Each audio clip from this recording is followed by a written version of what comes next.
चांद से उजियारा, मन में बसल तो हर ही नजारा। सपना में रोजे तू आवे, हमरा हर सांस तू बन जारा। साथिया हम ना भूली तो हर बातन के रस ना भूली। रूप तो हर चांद से उजियारा, मन में बसल तो हर ही नजारा। सपना में रोजे तू आवे, हमरा हर सांस तू बन जारा।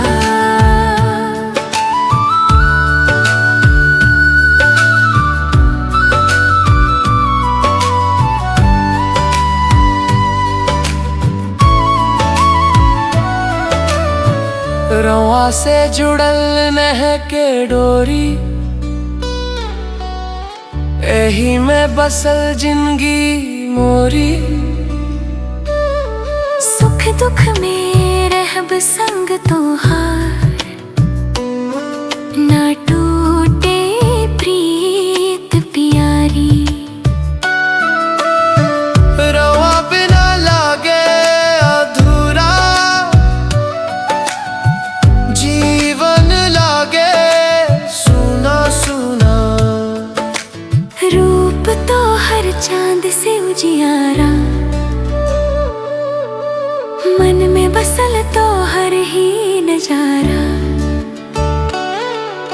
सपना में रोजे तू आवे,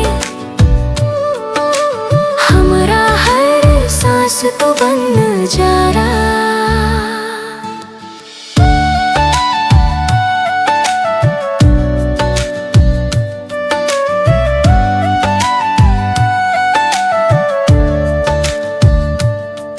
बरसात में भीग बे संग संग, पवन बोले प्रेम के रंग। धरती गावे अंबर नाचे, जब तो हर नाम लेवे अंग अंग। साथिया ई बंधन अमर रहो, हमरा मनवा में तो हर घर रहो। रूप तो हर चांद से उजियारा, मन में बसल तो हर ही नजारा। सपना में रोजे तू आवे,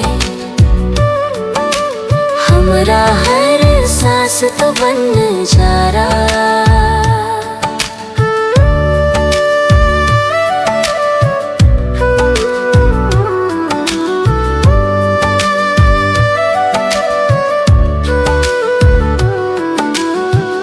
दिन ढले तरतिया बोले,